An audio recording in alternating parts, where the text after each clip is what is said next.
Hi, everyone. Thanks for joining us. I'm Serena, the Algorithmic Inclusion and Founders Stream owner at ACE, as well as the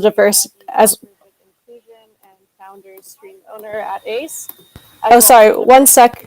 Somaieh, would you mind just muting yourself on your phone? Oh, sorry, one sec. Somaieh, would you mind just muting yourself on your phone? One sec. Somaieh, would you mind? Okay. Great. That is much better. All right. So as I was saying, I'm Serena. I'm the Algorithmic Inclusion and Founders Stream owner at ACE, as well as the Diversity and Inclusion Lead. So ACE is a global community of machine learning enthusiasts and practitioners founded in Toronto, Canada. We're currently working on creating a repository of YouTube videos that showcase authors talking about their research. Because with all the machine learning research that comes out every day, it's hard to figure out what to pay attention to. And our hope at ACE is to help make that a bit easier by highlighting the work that we feel is important. We also host social events where you can get a chance to network with fellow community members, and we host workshops that teach you how to translate machine learning theory into code and real-world applications. So today we're joined here by Somaieh Nikpoor. Somaieh is a research advisor in AI and ML at the Government of Canada, specifically in the Labour program. At her work, she experiments with machine learning models to explore whether these models could be used to improve service delivery. Somaieh has a background in mathematical economics and holds a PhD in economics from the University of Ottawa. Somaieh is passionate about fairness and artificial intelligence and developing AI in a responsible way. So today, Somaieh will be giving an overview of bias and fairness in machine learning. And this is something that is certainly very important, as machine learning systems can be biased due to societal and systemic biases present in their training data. Fairness is a related concept and is just as important as bias. And an algorithm is deemed to be fair if the results of this algorithm are independent of given variables such as gender, ethnicity, sexual orientation, disability, and other sensitive traits that should not affect an algorithm's outcome. So I'm really looking forward to Somaieh's talk and learning more about bias and fairness, and I hope the rest of you are too. So first, Somaieh will make her presentation, and then we'll follow that with a Q&A period. But please feel free to ask questions during the presentation as well in the live chat, and I'll do my best to relay the questions on to Somaieh. And also as a note to the audience, Somaieh and I are both struggling with suboptimal internet connections, so we will both be turning off our videos during the presentation, but you will still be able to see her slides, of course, and we hope that you'll bear with us. So Somaieh, when you're ready, please go ahead.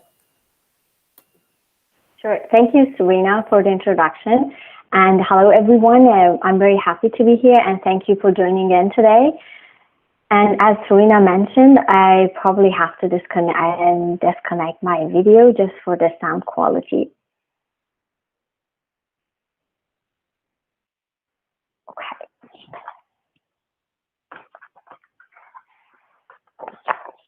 We like to think we are rational human beings, but in reality, we are prone to hundreds of proven biases that cause us to think and act irrationally. So the study of how often human beings do irrational things was enough for an economist called Daniel Kahneman to win the Nobel Prize in economics, and it opened the fields of behavioral economics. For example, even when we are thinking rational, despite the evidence of irrationality in others, is actually known as a blind spot bias. There is a long list of human biases, more than hundreds of them. This infographic that you see illustrates and summarizes the various types of biases that frame our decision making every day. People often are not aware of the biases that they use in their decision making. There are ways that we can help ourselves to be more conscious about our biases, but it requires effort from our side, and for the moment is out of the scope of this presentation. The fact is, humans are biased. We know that. So why there is a concern about algorithmic bias? Why it matters? I'm going to name a few reasons. First, algorithm and human decision making are used differently. We cannot treat human decision making and algorithmic decision making interchangeably. And there's this common misconception that people assume algorithms are objective and error-free, but that's not true. So if an algorithm makes a mistake while making an important decision which has human impact, which is going to affect people's life, there is no well-established appeal process, and there is no way actually to raise the mistakes and address them. The second reason is that algorithms can scale in a way that people cannot, and therefore the bias can escalate on a very larger scale. So most of the time, algorithmic systems are developed because they are cheap, and there is no appeal system, and that's exactly why it makes them cheap. And this is the cause of being low cost and encouraging businesses to go toward these algorithms. The third reason is actually the machine learning system can create feedback loops. Let me explain it by an example. So imagine an algorithm that predicts that there is going to be more crime in one neighborhood than in another. So therefore, it is going to suggest sending more officers to that neighborhood, and that they expect to have more crimes. This may result in more arrests because there are more officers present in that neighborhood. Then the data goes back to the algorithm that can cause it to recommend send even more officers to that neighborhood, and therefore results in more arrests and so on. Basically, a model controls the next round of data that you get. So technology is a power, and with this comes a responsibility. According to Statistica.com, as of July 2020, out of the global population, 59% have internet access, and 7% have a college degree, and less than 1% know how to code. So people creating this technology should be representative of the people who are using this technology.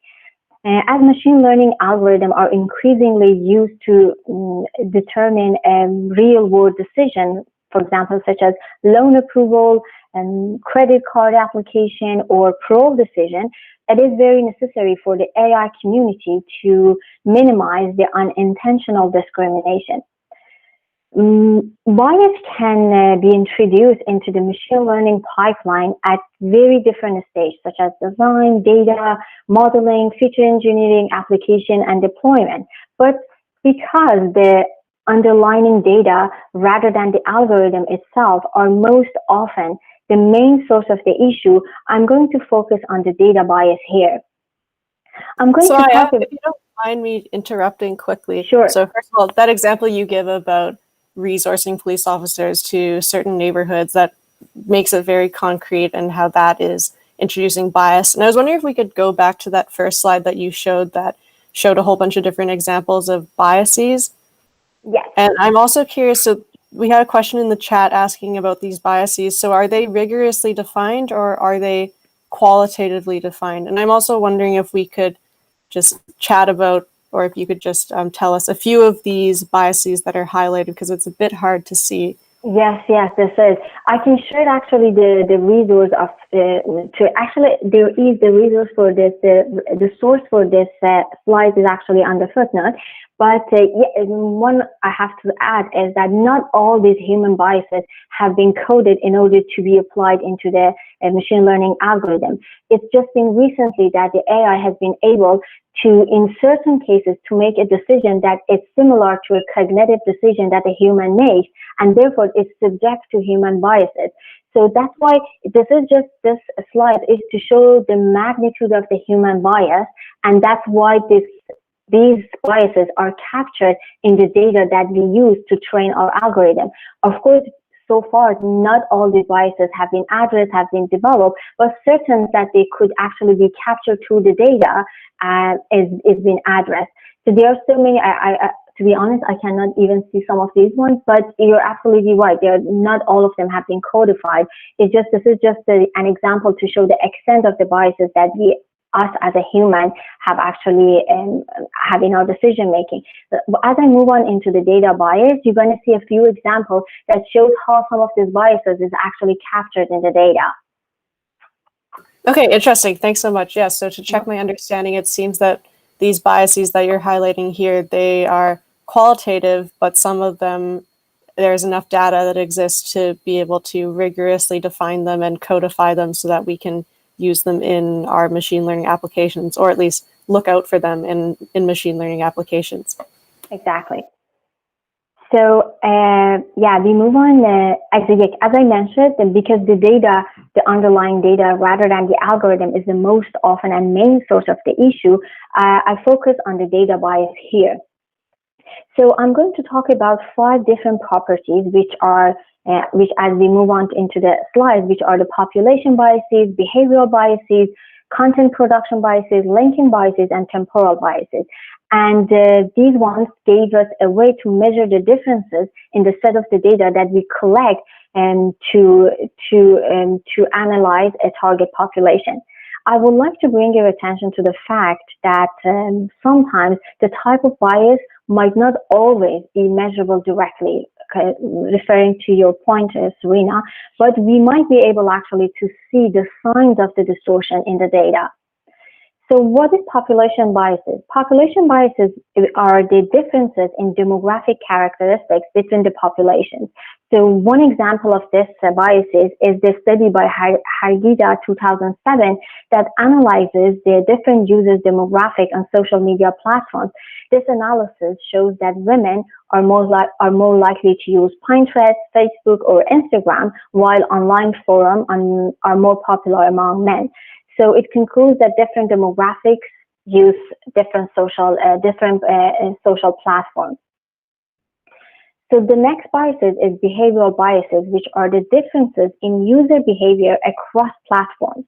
A good example is actually the study by Miller and others in 2016 that shows that people misinterpret the emotions and the meaning of the emoji-based communication. So there's a potential for miscommunication here. So this image that you see shows a grinning face with a smiling eyes emoji character on various platforms.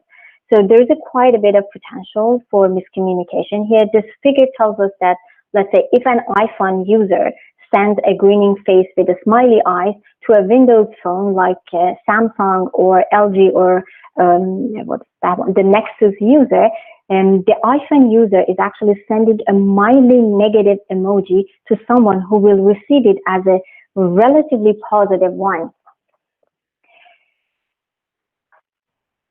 So the next biases are, sorry. So this one is the content production biases, which are the lexical, synthetic, semantic, and structural differences in the content generated by the users. And for example, the use of languages varies across and within countries and population, and this can impact the content production on different platforms.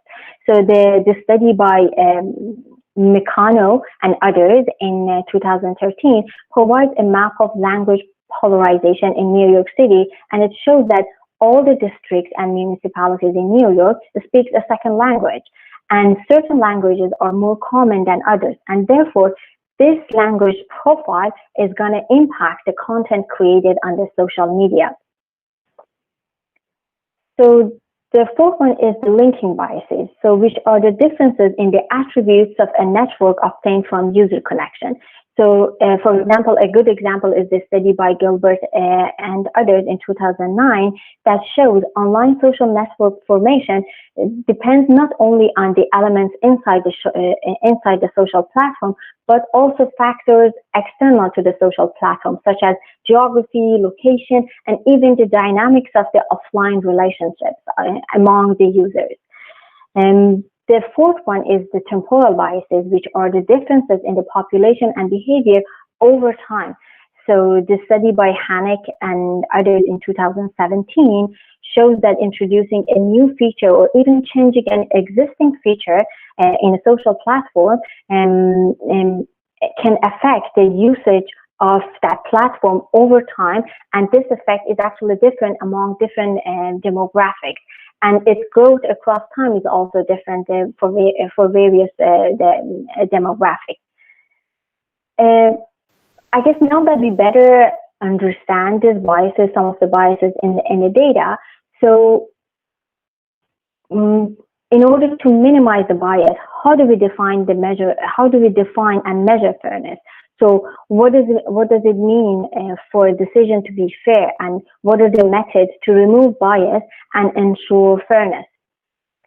And this table on the right shows the collection of papers with the most prominent definition of fairness. And as you see, there are so many definitions of fairness. So Arvind Narayanan identifies at least 21 different definitions of fairness and says that even this is a non-exhaustive list. There is an important factor that research done so far has revealed, and it is the potential trade-off between different definition of fairness and between definition of fairness and other objectives of a project. For example, the study by John Kleinberg and others showed that a model cannot comply to more than a few group fairness metrics at the same time, except under very specific conditions. So this explains why the company, yes? Can I just ask another clarification question? Sure. I'm curious, and excuse me if this is a bit ignorant. So I'm wondering, for example, the 5 types of bias that you showed in the previous slides, you had citations from different papers, and in this slide, I understand that there are some researchers who are talking about fairness specifically in models. I'm wondering, all of these citations, are they specifically from machine learning research, or there's other, wondering what sphere of academia? Mainly machine learning society. Okay, yeah, they're and they are all available online. If somebody is interested, I can send them all these resources. Okay, awesome, thanks. Yeah, no problem. And yes, I forgot. Oh, okay. I was going to explain about the example that this explains why the company that developed the Compass scores claimed that its system was unbiased, because it satisfied one measure of group fairness, which they call it predictive parity. But ProPublica found that the system was biased because it evaluated the system using another measure of the group fairness. And much of the conversation about the definition of the fairness has focused on individual fairness, which means treating similar individuals similarly, and on group fairness, which means making models prediction or outcomes equitable across all groups. For example, in this image, you can see equity and equality. They are both definition of fairness, but they have very different outcome in a similar situation. So it is very important to select the right type of fairness for the project, because a wrong metric can lead to a harmful decision. So based on the above mentioned papers and the literature, I will go through the 3 most common definition of group fairness and when to use them. So these are the demographic parity, equal opportunity, and equalized odds. So Somaieh, yes. Another clarification question. Sure. Would you mind going back to the slide that showed the image of the fairness or equality? Yeah, equality and equity. So I'm just trying to look at it and understand. So in the equality one, so equality is it's individual fairness. That would be great. Thanks. No problem.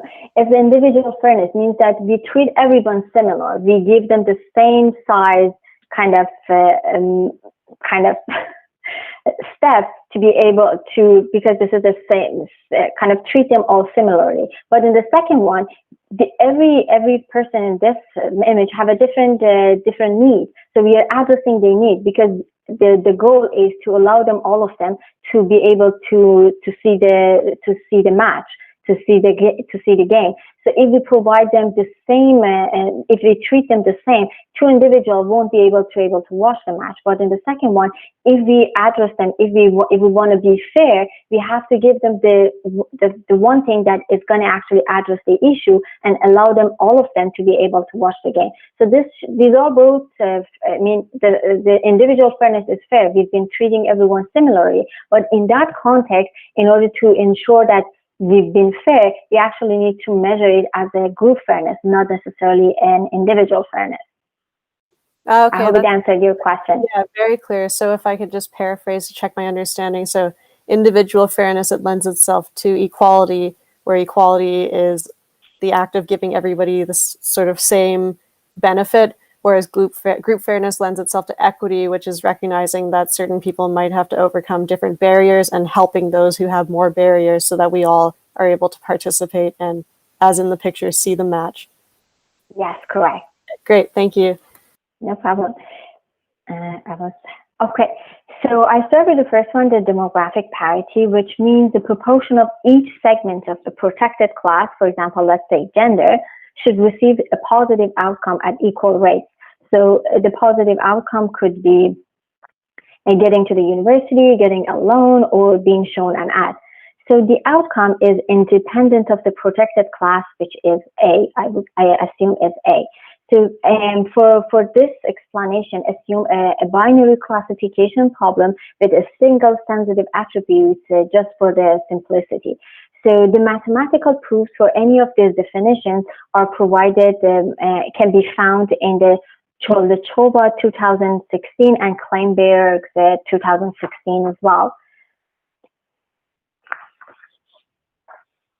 So when do we use demographic parity? Demographic parity is used when we want to change the state of our current world to improve it. For example, we want to see more minority groups getting into the top management position. It is also used when historical biases might affect the quality of our data. For example, an ML solution, a machine learning solution that is trained to hire software engineers, but where that there is no woman was hired before. So there's obviously there's obviously some historical biases. The third, another case that we can use demographic parity is to support the unprivileged group and to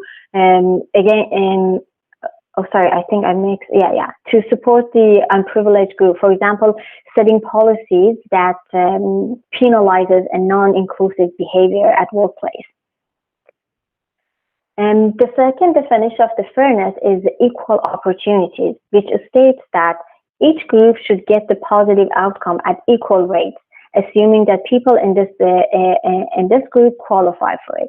And equal opportunity requires the positive outcome to be independent of the protected class.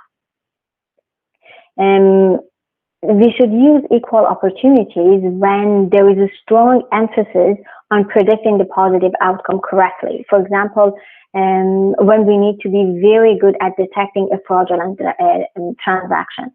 And also, another time to use it is when introducing a false positive are not costly to the user nor to the company who uses that algorithm. For example, so wrongly notifying a customer about a fraudulent transaction or activity will not necessarily be expensive for the customer nor for the company, which means for the bank as well. The third definition of fairness is for group fairness is equalized odds, which means that the model should correctly identify the positive outcome at equal rates across all groups and also misclassify the positive outcome at equal rates across again all groups. Equalized odds is go ahead. At the beginning of the talk, when I introduced you, I gave a definition of fairness that was that an algorithm is fair if the results are independent of variables that are sensitive that should not affect the algorithm's outcome. For example, the algorithm should be independent of gender, ethnicity, etc. And I'm wondering which definition of fairness does this fall into out of the three that you just outlined? It should be actually equal opportunity. Okay. Because it should be independent of because it should be independent of the class, the protected class. I mean, it doesn't matter what it is, but so that definition of the equal opportunity actually could be a good kind of use case for that one. Okay, great, thanks. No problem. So So when do we use equalized odds? So equalized odds used as a definition of fairness when there is a strong emphasis on predicting the positive outcome correctly. For example, correctly identifying who should get a loan, and that would be a good good use case. Or another time is when we strongly care about minimizing costly false positives. So, for example, reducing the grant of loans to those individuals who might not be able to pay them back. Another case to use equalized odds is when the target variable is not considered subjective. For example, if there's an algorithm labeling who is a good employee, it has bias in it and it's not subjective. But credit models are actually a good example to use equalized odds as a definition of fairness. So the business generates value by accepting as many clients who could pay back a loan in full, and also we also care about minimizing false positives, which are those individuals who are granted a loan and who cannot pay it back. So because false positive can also damage the credit score of the clients and consequently their financial opportunities in future, and it can also create a high cost for the bank. So, and at the same time, labeling a loan as paid in full or defaulted is a non-subjective decision. So I would like here to conclude the first part of my presentation just by saying that from now on, I believe that improving fairness will be an ever-evolving process because we see more usage of the algorithm and we see an increasing interaction of humans and artificial intelligence and machine learning, and it is changing our world every day. So in the second part of my presentation, I would like to review a paper which is called Model Cards for Model Reporting, which this paper proposes a framework that is called Model Cards to encourage transparent model reporting. Somaieh, before we move on to the second part, first of all, I've learned a lot already in the first part, so I'm excited for the rest of the presentation. There was a question, actually 2 questions from the audience that I'd like to go over before we move on. So in relation to equity and equality, so the question that I asked you about, the audience member is asking about when, for example, you use F1 score when you want to balance precision and recall. So you're training for these 2 metrics by using F1 score. And so the audience member is wondering, is there a similar trick that can be used for building models that balance both equality and equity? Oh, that's a tough one. I have to say somehow no, not. It's a case by case specific. It's not one recipe for all. So in that picture, that was a good example of being able you see in that image, we were not able to provide equity and equality at the same time. This is not going to happen.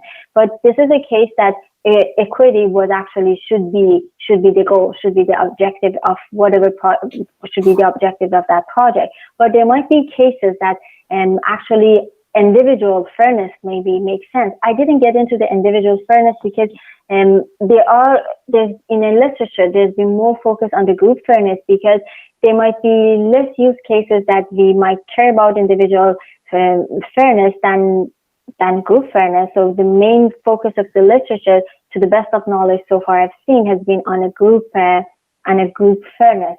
So I have to say it's based on the case. So the business knowledge, the background knowledge, the corporate knowledge on any project that we have would be very valuable in identifying how we're going to address fairness in that specific project. And I hope this answers the question. Very interesting. And the audience member asked a follow-up question asking if they were maybe asking the wrong question. And they were wondering, do you have to then actually ensure that the data set itself is equitable? Okay. So the data set, I don't know if the question that I would like to say to that person, if you've read the paper, data sheets I think I've mentioned it somewhere. There's a paper called data sheets for databases, I believe. That paper is data sheets for data sets, I believe. It's by Timbit, Gebru, I can provide a reference for that. That paper provides a good framework on how to look into the data and address the issue regarding the data. So that might actually be a first step. So if you want to first start with the data, if you have the resources to first start with the data and go and address the issues, and then let's say, okay, let's now start the modeling. But in a lot of cases, we might not necessarily have the resources, the opportunity to be able to first address the issues with the data. Sometimes we've been handled the data and we have to start working on it. But it would be great to start with the data to address the issue and then move on. So I would definitely recommend the paper for that audience who asked that question.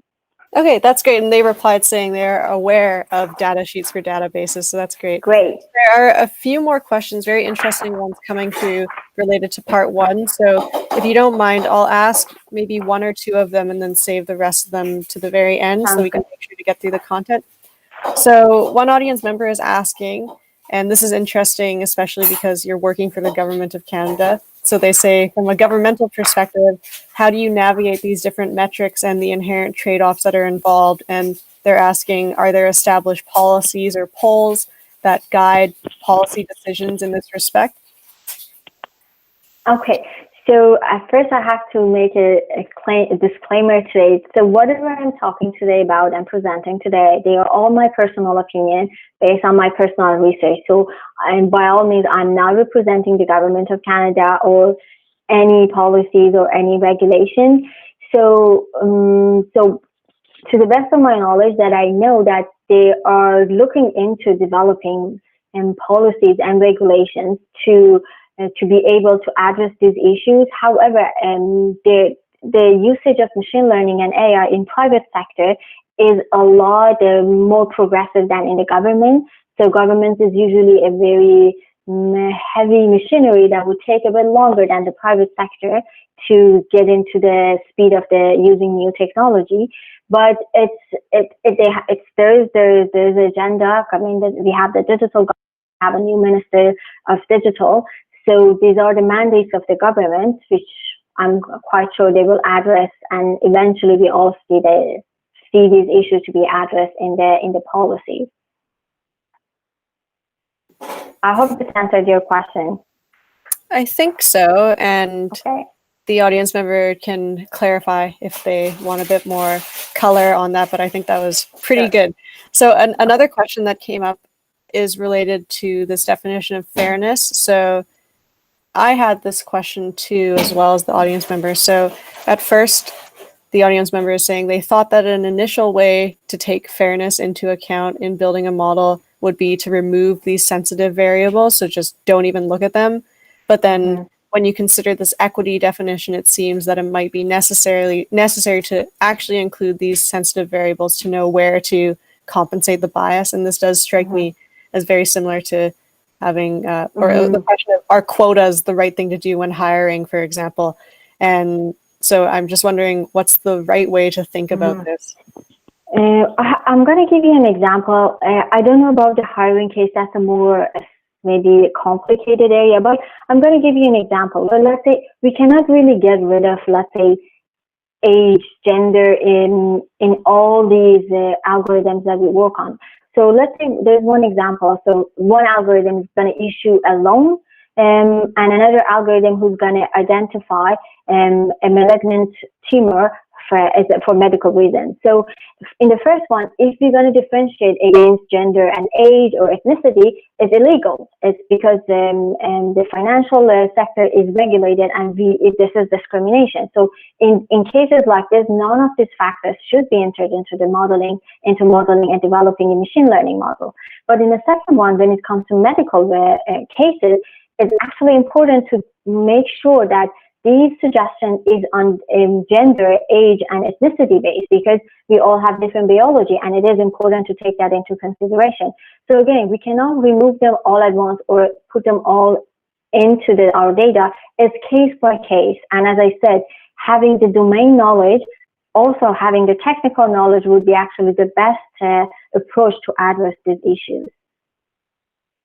Of course, it's not going to be one person's job. It's basically having a diverse team who at the same time have the technical capacity, and also they have the business knowledge and the domain knowledge, and together I'm quite sure they can address a lot of these issues. I hope this was helpful.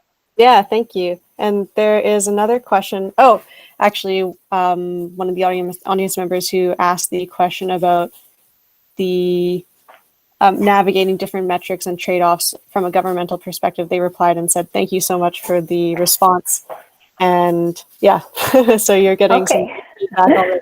So there was another question from the audience related to the first part, but I'd like to let you continue on with model cards from model reporting, and then we'll save that question till the end.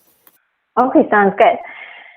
Okay, as I was saying, this model cards, I'm on the right. Okay, model cards are short documents, according to this paper, are short documents accompanying trained machine learning models that provides a benchmark evaluation in a variety of conditions, such as cultural, demographic, phenotypic groups, and even intersectional groups. As I mentioned, this approach is very similar to that paper that I mentioned, the data sheet for data sets, except that the data sheet for data sets aims to summarizes what is in and is not contained in the data set. But this model cards actually describes the specific properties of a trained machine learning model. So model cards have been actually proposed as a possible solution to problems of AI fairness. The framework focuses primarily on human-centered machine learning model. So this framework can be used to document any trained machine learning model. So this framework defines 9 sections for evaluating a machine learning model and suggests actions for each section. So the section, as you see in this slide, are self-explanatory, but I'm just going to go through one of them and explain some of the prompts and actions proposed by this paper. So I'm going to pick the first one, which is the model details. So what this paper proposes is that for your model, there's a need to explain all of the basic information about the model. So the person or the organization, the company who is developing this model, and what is the purpose of using this model. So the date the model was developed, and also the version of the model that is going to be in production and it's going to be in deployment, the type of the model, and also the information about training different algorithms, feature engineering, and any other parameters used for this model, and even any licenses involved in developing this model. And the last one, which I feel like is one of the most important features, is that to create a mechanism to get feedback on the model. So let's say if some company, if the end user is using this model and comes up with questions, with some issues, there should be a channel to be able to raise this issue with the person with the team or a company who created this model to address this issue, and it eventually helps to improve these models. So this paper shows the use of the model card in practice by providing 2 examples. And I'm going to explain to these 2 examples, but I'm also going to explain that some of these results show some potential issues. The first example that they tested was a model card for an image classification problem using Celeb A dataset to examine the performance of a trained smiling classifier across both gender and age. The issue that was raised is that certain age groups and sex were classified incorrectly. For example, the false discovery rate on older men was much higher than that for other groups. So this means that, for example, this means that for many projections, incorrectly classifies older men as smiling when they are not. And also, on the other hand, men in aggregate have higher false negative rate, meaning that many of the men that are in fact smiling in the photos are incorrectly classified as non-smiling.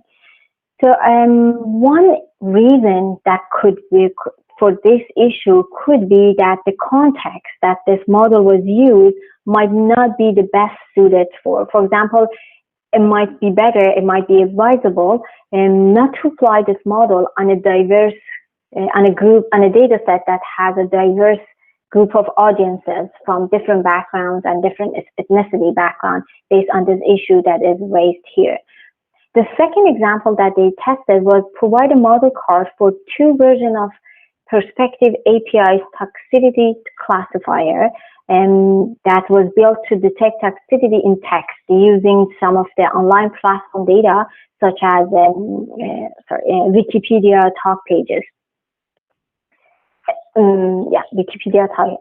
So the issue that was raised was that the model card highlights the drastic ways that models can change over time, and also it highlighted that the importance of having this model card updated, because as they looked at these comments over the time, the performance wasn't the same when they evaluated these two versions of the model.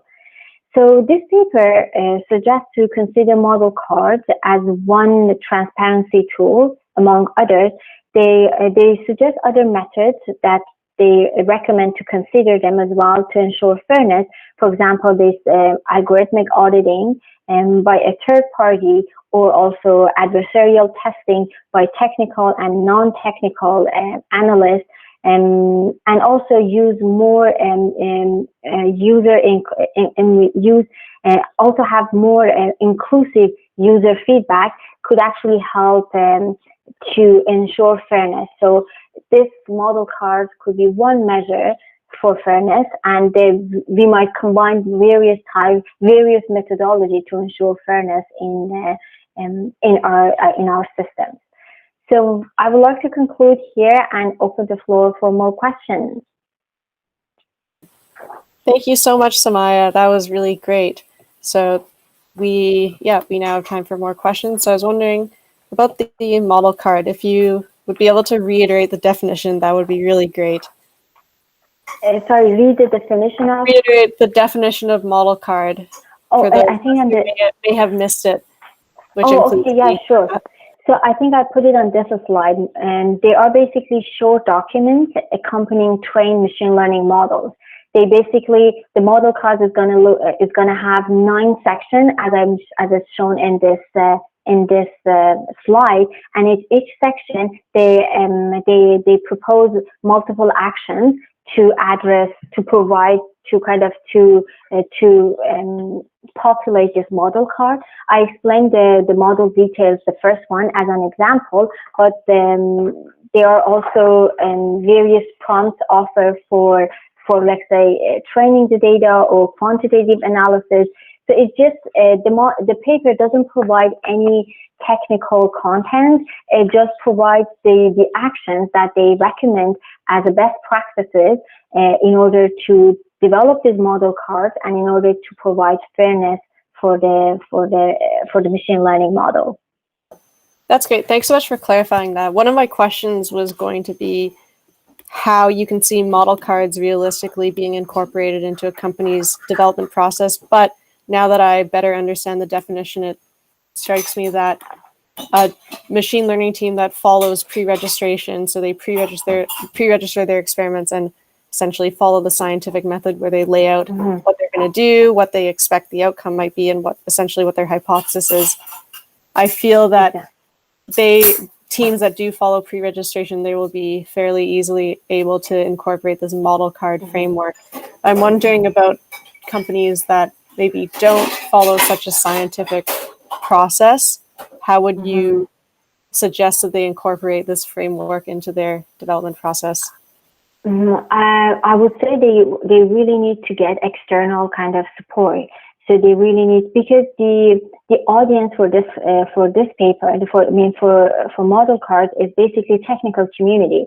So it's on the shoulder of the data scientists, the machine learning engineers to develop these model cars when they develop their models and they put that model into production, right? So when a company doesn't have that for any reason, they don't have enough resources to provide the model cars to accompany any model that they have to rely on external sources to if either developing a model cars, or as I mentioned, to use other methods to ensure fairness. They can develop an auditing company to come and look into their model to ensure they've been fair, or they can kind of do a user experience kind of design study, bring some users and ask them to start to kind of start using these models, get the output, and kind of evaluate it and see how this works. But this is not easy.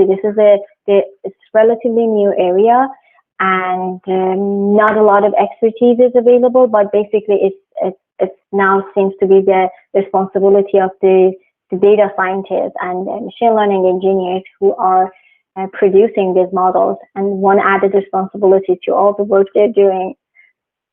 Right. So now it seems that this model card approach, it's more grassroots rather than top down, coming from the decision makers, and it falls on the shoulders of the data scientists. Exactly. It was very well said. Exactly. Interesting. Thank you. So no problem. We can go back a bit to the content from part one and answer, or I can ask you one of the questions from the audience. Sure. So changing the framing a bit and thinking about this credit related example that you gave earlier on. So the audience member is asking, so with this credit example, is the definition of the target not also biasing the decision? And they further go on to say that specifically, so if you define defaulting as being delinquent in the next 3 consecutive months, as compared to being delinquent in the first or in the following 4 months. So there's these 2 time frames you can use for this definition of defaulting. And they are asking, so the former, looking to see if people are going to be delinquent in the next 3 months, that seems more strict, and then that will bias against a specific group. And they're wondering, what's your take on this?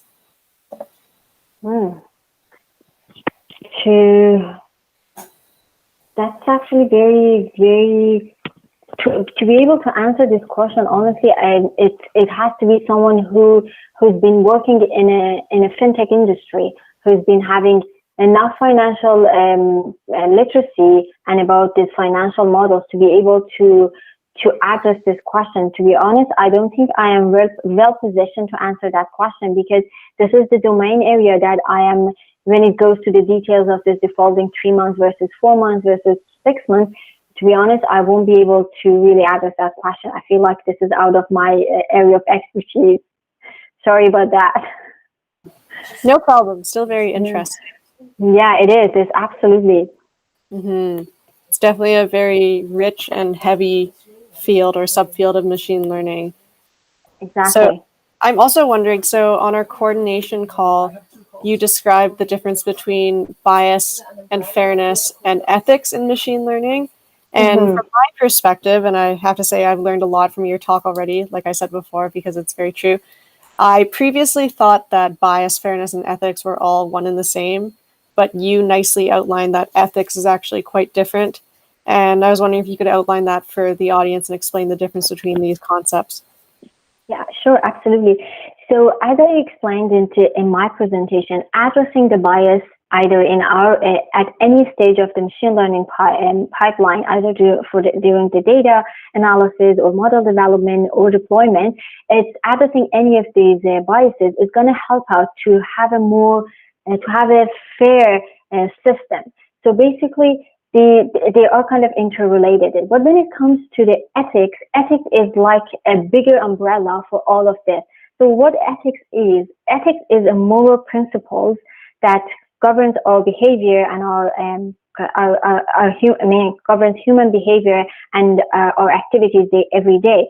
So when a machine learning is put in a position to make a cognitive decision, like when a human has to make that decision, that's when we need to ensure that the ethics, that the way that we apply to our behavior and our activity is applied to the machine learning as well. And in order to ensure that, we need to address the bias, we need to address the fairness and discrimination. So I would say, as I mentioned before, and we had it in our talk, but ethics is that big umbrella, because us as a human, we have developed something, a moral code for us, for our behavior, for our actions. But eventually, once we get to the point that we want some of these machine learning models not replace human decision, but to make some cognitive decision, then we have to ensure that we address all the issues to ensure that we are actually respecting the AI ethics.